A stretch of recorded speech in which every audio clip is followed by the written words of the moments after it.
ಮಗಳಿದ್ದಾಗ ಎಷ್ಟು ಅಚ್ಚುಕಟ್ಟಾಗಿ ಮನೆ ನಡೆಸ್ಕೊಂಡು ಹೋಗ್ತಿದ್ಲು. ಯಾವತ್ತೂ ಏನು ಕಮ್ಮಿ ಆಗದೆ ಇರೋ ಹಾಗೆ ನೋಡ್ಕೊಂಡ್ಲು. ಆದರೆ ಮುಂದೇನು ಗತಿ? ದಿನಸಿ ಇಲ್ಲ, ಮನೆ ಬಾಡಿಗೆ ಕಟ್ಟಬೇಕು. ಇವರಂತೂ ಒಂದು ಬಿಡಿಗಾಸ್ ದುಡಿಯಲ್ಲ. ರೇವತಿ, ಏ ರೇವತಿ, ಏನ್ರಿ? ತಿಂಡಿ ರೆಡಿ ಆಗ್ಲಿಲ್ವನ ಇವತ್ತು? ಈಗ ಮಾಡ್ತೀನ್ರಿ. ಏನ ತಿಂಡಿ ಇನ್ನೂ ರೆಡಿ ಆಗಿಲ್ವಾ? ಟೈಮ್ ಎಷ್ಟೈತೆ? ಪಾಪ ನನ್ನ ಮಗಳು ಕಾಲೇಜ್ಗೆ ಓಡಬೇಕು ಅಂತ ಬಂದು ತಿಂಡಿ ಕೇಳಿದ್ರೆ ತಿಂಡಿ ಇಲ್ಲ ಅಂತಂದಂತೆ.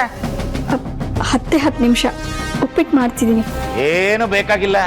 ಅದೇ ನಿನ್ನ ಮಗಳಾಗಿದ್ರೆ ಅಯ್ಯೋ ಲೇಟ್ ಆಗೋಯ್ತು ಅಂತ ಹೇಳ್ಬಿಟ್ಟು ತಿಂಡಿ 6:15ಗೆ ಮಾಡ್ತಾ ಇದ್ದೆ. 1:10 ಮಾತಾಡ್ಬೇಡ್ರಿ, ಮಾಡ್ತೀನಿ ಅಂತ ಹೇಳದ್ನಲ್ವಾ. ಈಗೇನ್ ತಿಂಡಿ ಬೇಡ. ಆಲ್ರೆಡಿ ನನ್ನ ಮಗಳು ಕಾಲೇಜ್ಗೆ ಹೋದ್ಲು, 1000 ರೂಪಾಯಿ ಇಸ್ಕೊಂಡು, ಅದು ತಿಂಡಿ ಮಾಡಕ್ಕೆ.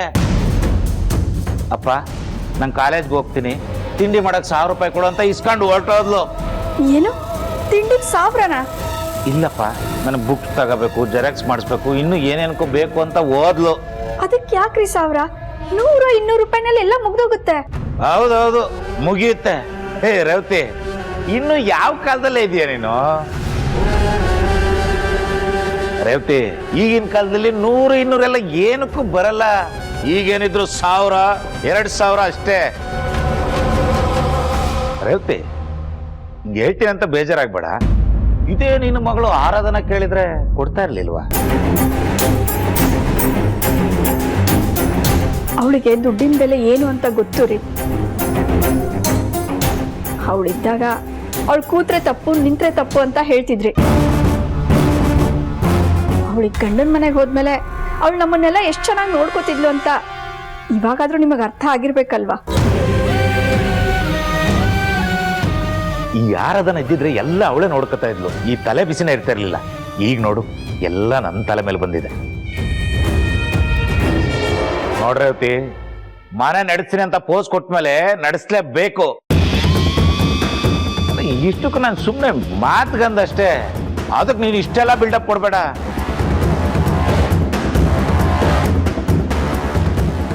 ರೀ, ಮನೆಗೆ ದಿನಸಿ ಎಲ್ಲ ತರಬೇಕು, ಸ್ವಲ್ಪ ದುಡ್ಡಿದ್ರೆ ಕೊಡಿ. ರೇವತಿ, ನನ್ನ ಹತ್ರ ದುಡ್ಡು ಎಲ್ಲಿದೆ? ನನ್ನ ಮಗಳು ಇಸ್ಕೊಂಡು ಹೋದ್ಲು ತಾನೆ. ಈಗೇನು ನೀನ್ ತಿಂಡಿ ಮಾಡ್ತೀಯ ಮಾಡಲ್ವಾ? ಅಲ್ಲ ರೀ, ಅದು ರೇಷನ್. ಬರೀ ಇದೇ ಗೋಳಾಯ್ತು ನಿಂದ ಯಾವಾಗ್ಲೂ. ರೀ, ನಿಮ್ಮನೆ ಕೇಳ್ತಿರೋದು. ಯಾಕೆ ತಂದ್ರಿ? ಯಾಕೆ ಅಂದ್ರೆ ನಿಮ್ಗೋಸ್ಕರ ಮುನಿಯಮ್ಮ. ನಾನ್ ತಂದ್ಕೊಡಿ ಅಂತ ಕೇಳಿದ್ನಾ? ನೀವ್ ಕೇಳಿದ್ರೆ ಮಾತ್ರ ತಂದ್ಕೊಡ್ಬೇಕಾ? ಡೈಲಿ ಉಡ್ಕೊಳಕ್ ಸೀರೆ ಬೇಡವಾ? ಹೇಗಿದೆ ಅಂತ ಹೇಳಿ. ಈ ಬಳೆ ಅದೇನೋ ಹೂ ಅಂದ್ರಲ್ಲ, ಇದನ್ನೆಲ್ಲ ಯಾಕೆ ತಂದ್ರಿ? ಒಳ್ಳೆ ಲಾಯರ್ ತರ ಪ್ರಶ್ನೆ ಮಾಡ್ತೀರಪ್ಪ. ಯಾಕೆ ತಂದ್ರಿ ಅಂತ ಕೇಳಿದ್ರೆ ನನ್ನ ಹೆಂಡತಿಗೋಸ್ಕರ ತಂದೆ. ಅದೇನ್ ಹೇಳ್ತಿದ್ರೋ ನನಗೆ ಕೇಳಿಸ್ತಿಲ್ಲ, ಸ್ವಲ್ಪ ಜೋರಾಗಿ ಹೇಳಿ. ಹೊಸದಾಗಿ ಮದ್ವೆ ಆದಾಗ ಮೂವಿಲೆಲ್ಲ ತೋರಿಸ್ತಾರಲ್ಲ, ಗಂಡ ಹೆಂಡತಿಗೆ ಸೀರೆ ಬಳೆ ಮೈಸೂರು ಪಾಕೆಲ್ಲ ತರ್ತಾರಲ್ಲ, ಅದೇ ತರ ನಾನು ತಂದೆ. ಯಾಕೆ ಇಷ್ಟ ಆಗ್ಲಿಲ್ವಾ? ರಾಜ್, ಇವಾಗ ಇದೆಲ್ಲ ಯಾಕೆ ಬೇಕಿತ್ತು? ಏನೋ ನೀವು ಖುಷಿ ಆಗ್ತೀರಾ ಅಂತ ನಾನೇ ಹೋಗಿ ಸೆಲೆಕ್ಟ್ ಮಾಡಿ ತಗೊಂಡ್ಬಂದೆ. ನೀವು ನೋಡಿದ್ರೆ ಗುರ್ರ ಅಂತಿದ್ದೀರ. ಎಲ್ರ ತರ ನಮ್ ಮದ್ವೆ ನಡೀತಾ ರಾಜ್? ಇಲ್ಲ ತಾನೆ. ಮದ್ವೆ ಆದಾಗಿಂದ ಇಬ್ರು ಜೀವನನೂ ಅಲ್ಲೋಲ ಕಲ್ಲೋಲ ಆಗೋಗಿದೆ. ಆದ್ರೆ ನೀವ್ ನೋಡಿದ್ರೆ ಏನು ಆಗೇ ಇಲ್ಲ ಅನ್ನೋ ತರ ಮಾತಾಡ್ತಿದ್ದೀರಾ. ಅಲ್ಲ ಮುನಿಯಮ್ಮ, ನೀವು ನಾನು ಸುಮ್ಮನಿದ್ದೀನಿ ಅಂದ ಮಾತ್ರಕ್ಕೆ ನಮ್ಮ ಮಧ್ಯೆ ಎಲ್ಲ ಸರಿ ಹೋಗಿದೆ ಅಂತ ಅರ್ಥ ಅಲ್ಲ. ನಿಮಗೆ ಗೊತ್ತಿದೆ ನಮ್ಮ ಸಂಬಂಧ ಏನು ಅಂತ. ಜೊತೆಗೆ ನಿಮ್ಮಮ್ಮ ಈ ಮದ್ವೆನ ಮದ್ವೆ ಅಂತಾನೆ ಒಪ್ಕೊಂಡಿಲ್ಲ. ಅವ್ರು ತುಂಬಾ ನೊಂದ್ಕೊಂಡಿದ್ದಾರೆ. ಇದೆಲ್ಲ ಮರ್ತೋಯ್ತಾ ರಾಜ್? ಐಮ್ ಸಾರಿ ಮುನಿಯಮ್ಮ, ನಾನು ಯಾವುದನ್ನು ಮರ್ತಿಲ್ಲ. ಅಮ್ಮನ ಜೊತೆ ಮಾತಾಡಬೇಕು ಅಂತಾನೆ ನಾನು ಕಾಯ್ತಾ ಇದ್ದೀನಿ. ಹಾಗೆ ನಿಮ್ಮ ಪರಿಸ್ಥಿತಿನೂ ನನಗೆ ಚೆನ್ನಾಗಿ ಗೊತ್ತು. ಒಂದೇ ದಿನದಲ್ಲಿ ಜಾಗ, ಸಂಬಂಧಗಳು, ಪರಿಸ್ಥಿತಿ ಎಲ್ಲ ಬದಲಾಯಿತು. ನಿಮ್ಮ ಮನಸ್ಸೀಗ ಹೇಗೆ ಒದ್ದಾಡ್ತಿದೆ ಅಂತ ನನಗೆ ಚೆನ್ನಾಗಿ ಅರ್ಥ ಆಯ್ತು. ಎಲ್ಲ ಗೊತ್ತಿದ್ದು ನಾವಿಬ್ರು ಏನೋ ಮಹಾ ಸಂಭ್ರಮದಲ್ಲಿದ್ದೀವಿ ಅನ್ನೋ ಥರ ಇದನ್ನೆಲ್ಲ ತಂದಿದ್ದೀರಾ. ಯಾರಾದ್ರೂ ನೋಡಿದ್ರೆ ಏನ್ ಅನ್ಕೊಳ್ಳಲ್ಲ? ನೀವು ನಗ್ನಗ್ತಾ ಇರೋ ಥರ ಮಾಡಬೇಕು ಅಂದ್ಕೊಂಡೆ. ಈ ಥರ ಏನೋ ಮಾಡೋದ್ರಿಂದ ನಿಮ್ಗೆ ಇಷ್ಟ ಆಗತ್ತೆ, ನೀವು ಖುಷಿ ಆಗಿರ್ತೀರಾ ಅಂತ ತಂದೆ. ನಿಮ್ಗಿದ್ರಿಂದ ಬೇಜಾರಾಗಿದ್ರೆ ಐಮ್ ಸಾರಿ ಮುನಿಯಮ್ಮ.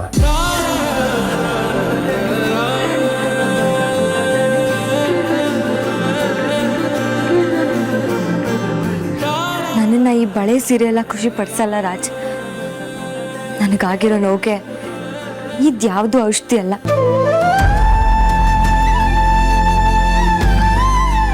ಸಾರಿ. ನೋಡಿ, ನೀವು ಮೊದಲಿನ ಥರನೇ ಇರಿ. ಒಂದೇ ಸರಿ ಈ ಥರ ಗಂಡನ ಥರ ನಡ್ಕೊಂಡ್ರೆ ನನಗೆ ಅರ್ಗಿಸ್ಕೊಳ್ಳೋದಕ್ಕಾಗಲ್ಲ. ಇದೇನಿದು ಈಗ ಹೇಳ್ಬಿಟ್ರು? ಗಂಡನ ಥರ ನೋಡ್ಕೊಂಡ್ರೆ ಅರ್ಗಿಸ್ಕೊಳಕ್ಕಾಗಲ್ಲ ಅಂದ್ರ? ನಾನು ನಿಮ್ಮ ಗಂಡನೇ ಕಣ್ರಿ. ಮೊದಲಿನ ಥರ ಫ್ರೆಂಡ್ ಥರ ಇರೋಕ್ಕಾಗಲ್ಲ. ಗಂಡ ಅನ್ನೋ ಸ್ಥಾನಕ್ಕೆ ಪ್ರಮೋಷನ್ ಸಿಕ್ಕಿದೆ, ಅದಕ್ಕಾದ್ರೆ ಮರ್ಯಾದೆ ಬೇಡವಾ? ಏನಾಯ್ತು ಇವರಿಗೆ? ರೇವತಿ ಆಂಟಿ ನೆನಪಾಗ್ತಿದ್ಯಾ? ಗಂಡನ ಜವಾಬ್ದಾರಿ ತೋರ್ಸೋದಕ್ಕೆ ಬರಬೇಡಿ. ಗಂಡ ಹೆಂಡತಿ ಮಧ್ಯೆ ಬರೀ ಜವಾಬ್ದಾರಿ ಇರುತ್ತಾ? ಪ್ರೀತಿ ಇರಲ್ವಾ? ಒಂದು 2 kg ಇದೆ, ಬೇಳೆ 2 ಇಡಿ, ಕಡಲೆಬೇಳೆ ಸ್ವಲ್ಪ, ರವೆ ಉಪ್ಪಿಟ್ಟು ಮಾಡಿದ್ರೆ ಕ್ಲಿಯರ್ ಆಗುತ್ತೆ. ರೀ ಏನ್ರಿ ಇದೆಲ್ಲ? ಏನ್ ಬೇಕಾಗಿತ್ತು ನಿಮ್ಗೆ? ದಿನಸಿ ಚೆಕ್ ಮಾಡ್ತಾ ಇದ್ದೀನಿ ಕಣೆ, ಎಷ್ಟಿದೆ ಅಂತ. ಇನ್ನೆರಡು ದಿನ ಹೊಟ್ಟೆ ತುಂಬ ಊಟ ಮಾಡಿದ್ರೆ ಎಲ್ಲ ಖಾಲಿ, ಆಮೇಲೆ ಉಪವಾಸನೆ. ಏನ್ ನಿಮ್ ಮಾತಿನ ಅರ್ಥ? ಯಾಕೆ ಉಪವಾಸ ಇರ್ತೀವಿ? ಉಪವಾಸ ಯಾಕೆ ಅಂದ್ರೆ ಮನೆಗೆ ದುಡ್ಡು ತಂದಾಕ ಹುಡುಗಿ ಮದುವೆ ಮಾಡ್ಕೊಂಡು ಬೇರೆ ಮನೆಗೆ ಹೋಗಿದ್ದಾಳೆ. ಇದನ್ನೆಲ್ಲ ಯೋಚನೆ ಮಾಡಿದ್ಯಾ ನೀನು? ಗಂಡ್ಸು ಅಂತ ನೀವಿದ್ದೀರಲ್ಲ, ದುಡ್ಡು ತಂದು ಹಾಕಿ ಮನೆ ನಡೆಯುತ್ತವಾಗ. ರೇವತಿ,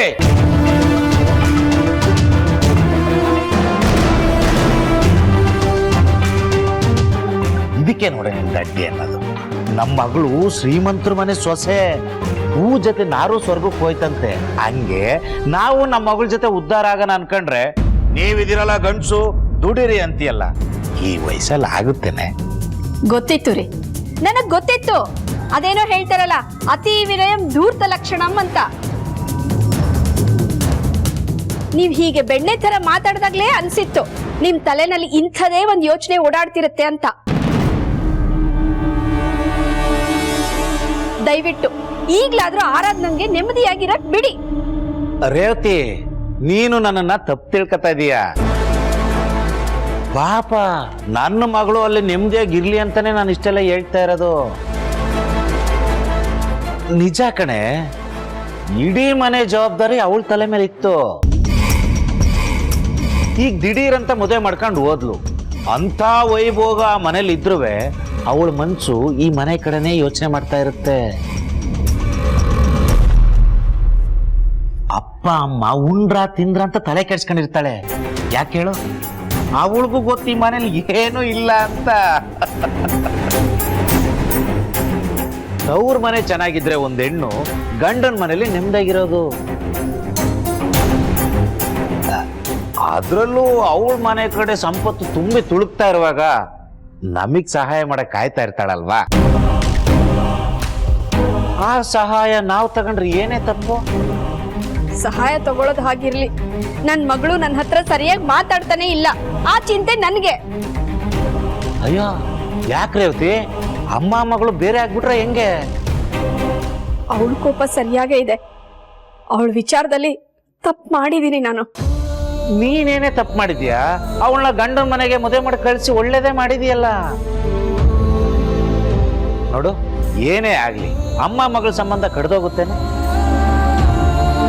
ನೀನು ಅವಳ ಜೊತೆ ಒಂದ್ಸರಿ ಫೋನ್ ಮಾಡಿ ಮಾತಾಡು, ಎಲ್ಲ ಸರಿ ಹೋಗುತ್ತೆ. ಇಲ್ಲ ರೀ, ನಾನು ಫೋನ್ ಮಾಡಿದ್ರು ಅವಳು ಮಾತಾಡಲ್ಲ. ಹಂಗಂತ ಎಷ್ಟು ದಿನ ಹಂಗೆ ಇರ್ತೀಯಾ? ನಾನೇ ಫೋನ್ ಮಾಡ್ಕೊಡ್ತೀನಿ ರೀ. ಅಲ್ಲಾದ್ರೂ ಅವಳು ನೆಮ್ಮದಿಯಾಗಿರ್ಲಿ, ನಾನು ಅವಳಿಗೆ ಫೋನ್ ಮಾಡಲ್ಲ ಅಷ್ಟೇ. ಅಯ್ಯೋ ಭಗವಂತ, ಇದೊಳ್ಳೆ ಪಜಿತಿ ಆಯ್ತಲ್ಲ.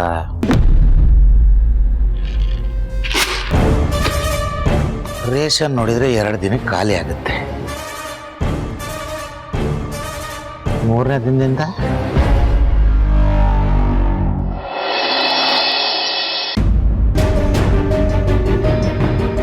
ಎಲ್ಲಿ ಸುಶಾಂತ್ ಆರಾಧನಾ ಕಾಣ್ತಿಲ್ಲ?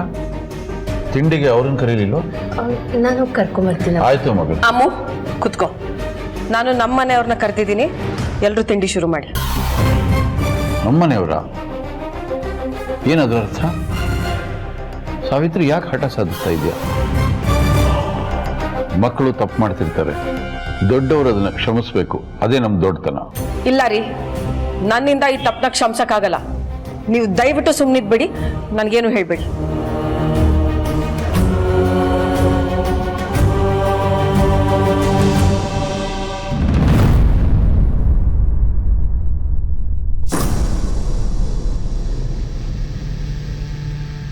ಸುಶಾಂತ್ ಬಾಪ್ಪ.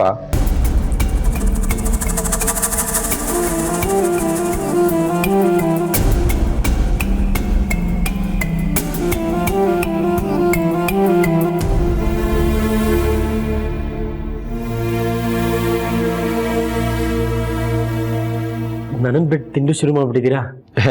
ಅದು ಹೇಗೆ ಸಾಧ್ಯ? ಕೂತ್ಕೋಪ್ಪ.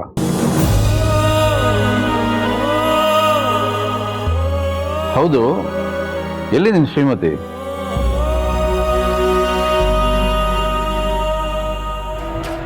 ಸುಶಾಂತ್, ಆಗಲೇ ಶಾಪಿಂಗಿಂದ ಮನೆಗೆ ಬಂದಿಲ್ಲ, ಆಗ ಬೀಳಿಸ್ಕೊಂಡು ಹೋಗಿದ್ದೆ. ತಗೋ.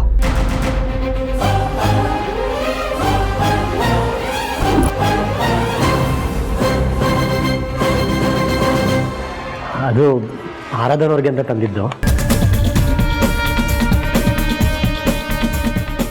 ಹೌದಾ? ಹಾಗಾದ್ರೆ ನಿನ್ನ ಕೈಯಲ್ಲಿ ಸುಮ್ಮನೆ ಯಾಕೆ ಇಟ್ಕೊಂಡಿದ್ಯಾ? ನಿನ್ನ ಕೈಯಾರೆ ಮುಟ್ಸೋತಾನೆ. ಕರೆಕ್ಟಾಗಿ ಹೇಳಿದೆ ಗಣಪತಿ. ಸುಶಾಂತ್, ನಿನ್ನ ಧರ್ಮಪತ್ನಿಗೆ ನೀನೇ ಕೈಯಾರೆ ಹೂ ಮುಡ್ಸಪ್ಪ.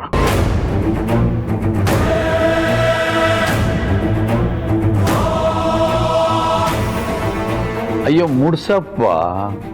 ಮದುವೆ ಆದ ಹೊಸ್ತರಲ್ಲಿ ಎಲ್ಲ ಗಂಡು ಮಕ್ಕಳು 1 ವರ್ಷ ಇದೇ ಕೆಲಸ ಮಾಡೋದು. ನಾನು ಕೂಡ 2 ವರ್ಷ ನಿಮ್ಮಮ್ಮಂಗೆ ಮಲ್ಲಿಗೆ ಹೂ ತಂದು ಕೊಡ್ತಾ ಇದ್ದೆ. ನಾನೇ ಮುಡಿಸ್ಬೇಕು. ಅದು ಯಾವುದೋ ಟೆನ್ಷನಲ್ಲಿ 1-2 ದಿನ ತರಲಿಲ್ಲಪ್ಪ. ಅವತ್ತು ನೋಡಿ ಇದೇ ಥರ ಇತ್ತು ಮುಖ. ನೋಡಿ ಇವತ್ತು ನೋಡ್ತಾ ಇದ್ದೀನಿ ಆ ಮುಖ. ನೀ ಮುಡ್ಸು.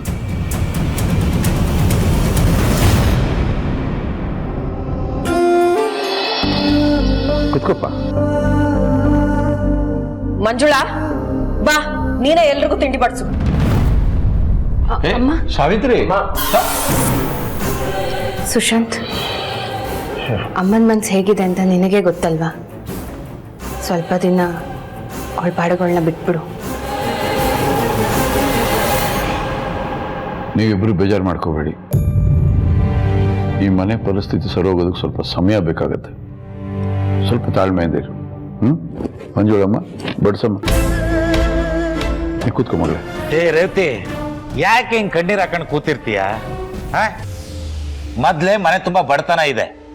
ನೀನ್ ಇದೇ ತರ ಹತ್ಕೊಂಡು ಕೂತಿದ್ರೆ ದರಿದ್ರ ಬಂದು ಅಟ್ಕಾಯಿಸ್ಕೊಬಿಡುತ್ತೆ. ಮನೆ ಒಡ್ತಿಯದವಳು ಯಾವಾಗ್ಲೂ ನಗ್ನಗ್ತಾ ಇರಬೇಕು. ಆಗ ಮನೆಗೊಂದು ಲಕ್ಷಣ. ಈಗೇನು, ಓ ಮಗಳು ಗಂಡನ ಮನೆಗೆ ಹೋದ್ಲು ಅಂತ ದುಃಖನಾ? ಅದಕ್ಕೆ ಯಾಕೆ ಯೋಚನೆ ಮಾಡ್ತೀಯ? ತಗೋ, ಫೋನ್ ಮಾಡು. ರೇವತಿ, ತಗೋ. ಇಲ್ಲ ರೀ, ನನ್ನ ಜೊತೆ ಆರಾಧನಾ ಮಾತಾಡಲ್ಲ, ಅದು ನನಗೆ ಗೊತ್ತು. ನಾನು ಫೋನ್ ಮಾಡಲ್ಲ ಅವಳಿಗೆ. ಲೇ ರೇವತಿ, ನೆನ್ನೆ ಏನೋ ಮಾತಾಡಿಲ್ಲ ಅಂತ ಹೇಳ್ಬಿಟ್ಟು ನೀನು ಯಾವತ್ತೂ ಮಾತಾಡಲ್ಲ ಅಂತಾನ? ಅವಳಿಗೆ ನೀನು ಅಂದ್ರೆ ಜೀವ ಕಣೆ. ತಗೋ, ಮಾತಾಡು. ಇದೀನಿ. ಗಂಡನ ಮನೆ ಸೆಟ್ ಆಯ್ತಾ? ನೀನೇನೋ ಹೋಗ್ಬಿಟ್ಟೆ. ನಾವಿಲ್ಲಿ ನರಕ ಯಾತ್ರೆ ಅನ್ಭವಿಸ್ತಾ ಇದೀವಿ ಮಗಳೇ. ನೀನಿಲ್ದೆ ಈ ಮನೆ ಎಲ್ಲ ಬಿಕೋ ಅಂತ ಇದೆ. ಬೆಳಿಗ್ಗೆ ಎದ್ದಾಗಳಿಂದ ನಾನು ಒಂದು 10-15 ಸಲ ಆರಾಧನಾ ಅಂತ ನೆನಪು ಮಾಡ್ಕತಾನೆ ಇದ್ದೀನಿ. ಡೈಲಿ ಕರೆದು ಅಭ್ಯಾಸ ಆಗ್ಬಿಟ್ಟಿದೆಲ್ಲ ಮಗಳೇ. ಏನು ಮಾಡೋಕ್ಕಾಗಲ್ಲ. ಹೆಣ್ಣು ಮಕ್ಕಳನ್ನ ಎಷ್ಟೇ ಸಾಕಿ ಬೆಳೆಸಿದ್ರು ಇನ್ನೊಬ್ಬರ ಮನೆಗೆ ಕಳಿಸ್ಲೇಬೇಕಲ್ಲ ಮಗಳೇ.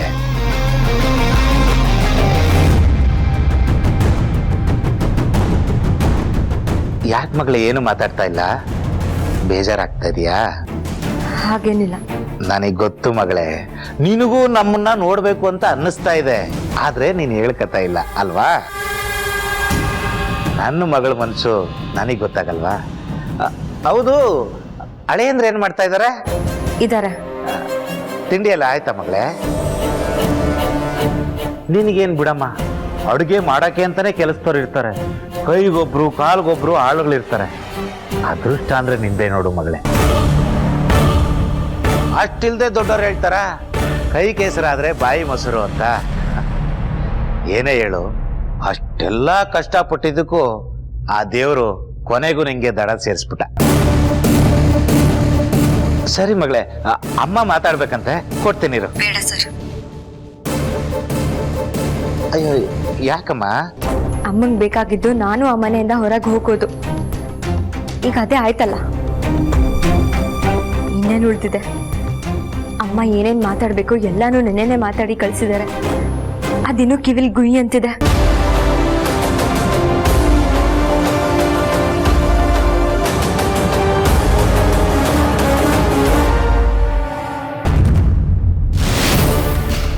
ಏನಾಯ್ತು ರೀ? ಏನಂದ್ಲು? ರೇವತಿ, ನಿನ್ನ ಮಗಳು ದೊಡ್ಡ ಮನೆ ಸೇರಿದ ತಕ್ಷಣ ಬದಲಾಗ್ಬಿಟ್ಲು ಕಣೆ. ಅಂಥದ್ದೇನಾಯ್ತು ಇವಾಗ? ಅಮ್ಮ ನಿನ್ ಜೊತೆ ಮಾತಾಡ್ಬೇಕು ಅಂತ ಹೇಳ್ದೆ, ಬೇಡ ನಾನು ಅಮ್ಮನ ಜೊತೆ ಮಾತಾಡಲ್ಲ ಅಂತ ಅಂದ್ಬಿಟ್ಲು ಕಣೆ. ನಾನು ಮೊದಲೇ ಹೇಳಿದ್ನಲ್ಲ ಅವಳು ನನ್ನ ಜೊತೆ ಮಾತಾಡಲ್ಲ ಅಂತ. ರೇವತಿ, ನೀನೇನು ತಲೆ ಕೆಡಿಸ್ಕೊಬೇಡ. ಅವಳನ್ನ ಸರಿ ದಾರಿಗೆ ಹೆಂಗ್ ತರಬೇಕು ಅಂತ ನಂಗೆ ಚೆನ್ನಾಗಿ ಗೊತ್ತು. ನಾನಿದ್ದೀನಲ್ವಾ, ಏನು ತಲೆ ಕೆಡಿಸ್ಕೊಬೇಡ.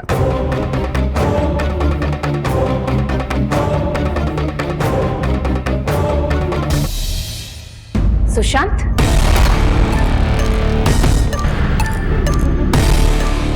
ತಿಂಡಿ ಯಾರಿಗೆ? ಅಮ್ಮಂಗೆ. ಅಮ್ಮ ತುಂಬ ಬೇಜಾರು ಮಾಡ್ಕೊಂಡಿದ್ದಾರೆ. ನಾನು ತಿಂಡಿ ತೊಗೊಂಡೋಗಿ ಕೊಟ್ರೆ ಅವ್ರ ಕೋಪ ಕಡಿಮೆ ಆಗುತ್ತೆ. ಬಿಟ್ರೆ ಅಮ್ಮ ಮಗ ಒಂದಾಗೆ ಬಿಡ್ತಾರೆ. ನೀನ್ ತಿಂಡಿ ಕೊಡ್ಬೇಡ. ಯಾಕಕ್ಕ? ಅಮ್ಮ ಆಲ್ರೆಡಿ ನೋವಲ್ಲಿದ್ದಾರೆ ಕಣೋ. ನೀನ್ ಮತ್ತೆ ಅವ್ರ ಮುಂದೆ ಹೋಗಿ ಮತ್ತಷ್ಟು ನೋವು ಕೊಡ್ಬೇಕು ಅನ್ಕೊಂಡಿದ್ಯಾ? ಅಕ್ಕ, ನಾನು ಅಮ್ಮಂಗೆ ನೋವು ಕೊಡ್ತೀನ? ನೀನು ಯಾಕಕ್ಕ ಈ ಥರ ಮಾತಾಡ್ತಿದ್ಯಾ? ಸುಶಾಂತ್, ನಿನ್ ಮನ್ಸೇನು ಅಂತ ನನಗ್ ಗೊತ್ತು. ಅಮ್ಮನ್ನ ಹೇಗಾದ್ರೂ ಸಮಾಧಾನ ಮಾಡೋಣ ಅಂತ ನೀನ್ ಯೋಚನೆ ಮಾಡ್ತಿದ್ಯಾ.